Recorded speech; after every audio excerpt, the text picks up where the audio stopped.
Good morning. I'm Jill Malandrino, Global Markets Reporter at Nasdaq and host of Trade Talks. And for this edition, Steve Brown is Managing Director of our Markets Intelligence Desk, is joining me for a talk on media sector trends. Thank you for joining me on Trade Talks today.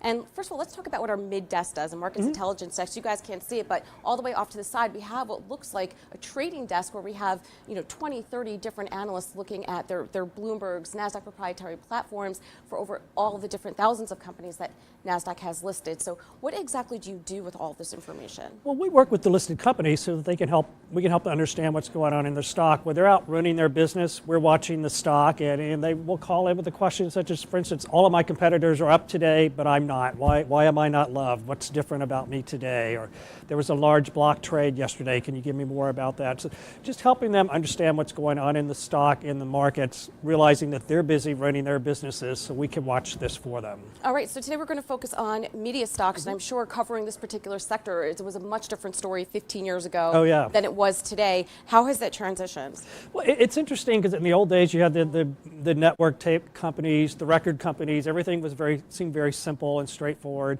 Now today you've got an Amazon that is a reseller, that is in the media, that is might be in the grocery business, and how do you pull out the media segment of that and just look at that company? And you've got the others, the Apples, the Facebooks, that all have some entrance into the media business now. And then you're looking at the delivery method is changing quite a bit. How do you get your TV, whether it's through the traditional cable company or through some new skinny package, whatever it is. It's just everything is in shift. Right. Well, speaking of the Amazon, in fact, we also see that in retail where it's brick and mortar versus Amazon and the online experience. It almost feels as if in media you have networks versus the streaming services.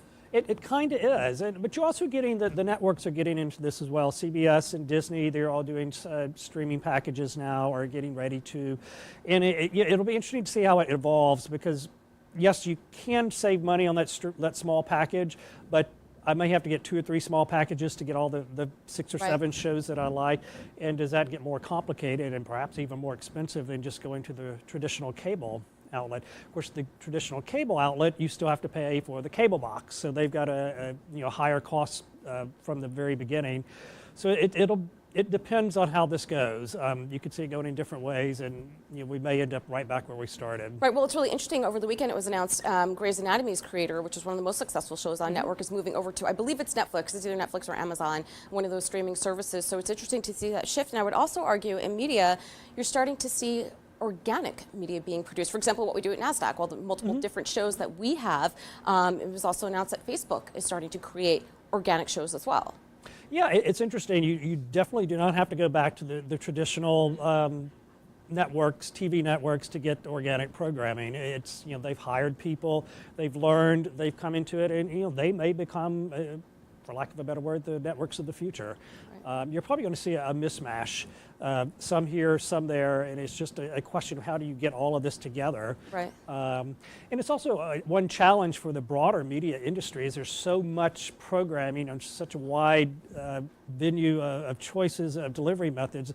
If you go back to the old days, everybody's watching the 5 or 6 networks, and that was it, and it was limited. Now there's so much.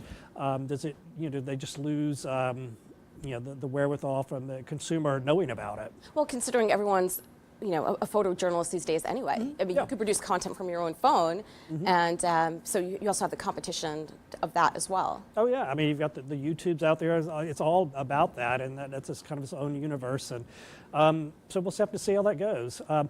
Probably for us here at the exchange in the industry is how do you measure this in terms of what stock to buy, and how do you look at that? And it gets a little harder because there's a lot of noise out there, a lot of stuff, and we're still looking at the plain Jane financial statements, if you will, and the numbers such as that. And there's a lot of shift going on out there slowly but surely, and it's just going to play out over the next several years. Do you still think that content is king, that still resonates within the industry? Content is king. I mean, you can launch a new network if you want to. That's great, but if you don't have content, nobody's going to watch it. Right. And there are how many thousands of TV stations out there that they all have something, but not a lot.